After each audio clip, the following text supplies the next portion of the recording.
Au début des années 30, le peintre Paul Delvaux se cherche encore. Alors qu'il déambule à la foire du Midi de Bruxelles, l'entrée du musée forain Spitzner lui indique une direction.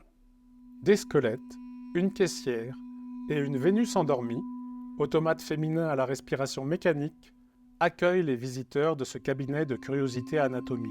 Il est bouleversé par le spectacle de l'entrée de la baraque foraine qui ravive chez lui des affects liés à l'enfance. Il n'aura de cesse de poursuivre la traduction plastique de cette révélation qui, pour lui, est d'ordre poétique. Dès lors, il entend en effet créer de la poésie en faisant de la peinture. La découverte de Chirico, puis de Magritte, le conforte dans cette voie. Je me suis dit tout à coup qu'on pouvait ajouter à la peinture la poésie, qu'on pouvait ajouter quelque chose d'inquiétant, quelque chose d'extraordinaire. Le peintre belge emprunte aux surréalistes leur façon inattendue d'associer des objets pour provoquer un choc poétique. Ici, par exemple, un arc de triomphe romain et des lampes à pétrole. Mais Paul Delvaux ne rejoindra jamais le mouvement surréaliste. Je ne voulais pas faire partie d'un groupe. Je voulais rester seul, je voulais me servir de certains éléments surréalistes pour m'exprimer, moi. Delvaux suit donc son propre chemin pictural. Il s'emploie à créer un climat poétique et onirique en s'appuyant sur une série de motifs obsessionnels desquels se dégagent 5 thèmes principaux, tous ancrés dans son enfance. Le thème de la femme est le premier de ces thèmes obsessionnels. De grandes femmes, souvent dévêtues, aux yeux en amande et au regard perdu, hantent les toiles de Paul Delvaux. Silencieuses, elles se tiennent immobiles, comme statufiées, ou bien étendues dans des postures lascives.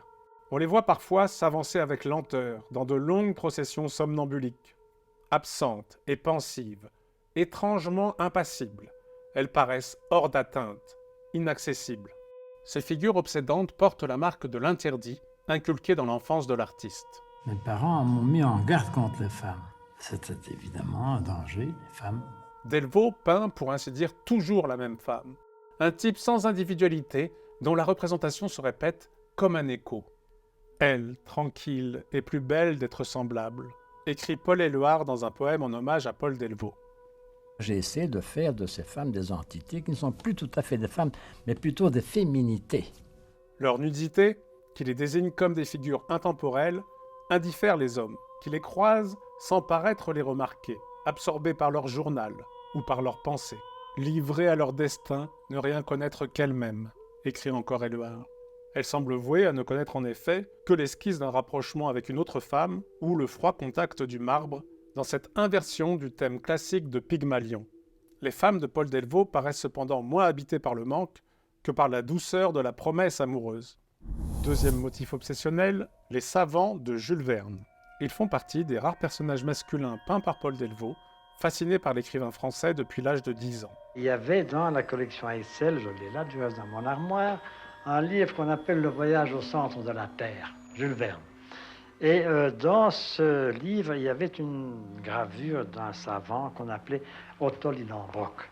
Et ce personnage m'a toujours attiré par son côté, je ne dirais pas ridicule, je dirais plutôt touchant. Alors tout à coup, j'ai vu se former comme ça, si vous voulez, un style Jules Verne. J'ai fait plusieurs tableaux avec ces savants, les uns pris dans l'illustration de Jules Verne, les autres composés par moi. Et puis il y avait aussi, autrefois j'habitais la ville, il y avait un personnage qui passait tous les jours devant ma porte. Alors je l'ai mis aussi dans des tableaux. Dans La ville inquiète, je l'ai mis en opposition violente et flagrante avec les nus déchaînés, les personnages inquiets.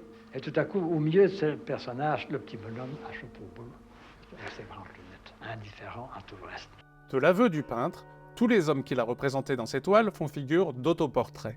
Le squelette humain est un autre objet de fascination pour le peintre-poète. Quand j'étais à l'école, dans mon jeune temps, il y avait un musée avec un squelette humain. Et quand j'avais 7 ans, ce squelette m'avait fort impressionné, même effrayé. Et par la suite, ce qui m'avait effrayé m'a attiré par un phénomène contradictoire très curieux. Et je me suis dit, tiens, je vais faire des scènes avec ces squelettes. Je vais les faire vivre. Je vais les asseoir sur une chaise. Je vais les mettre en conversation.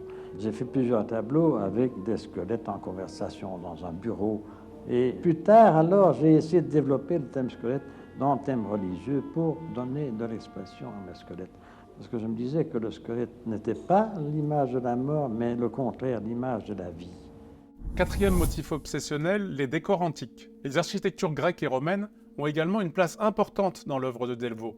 Nous avions un professeur excellent qui nous donnait des cours d'histoire antique tout au long des cours de grec et de latin.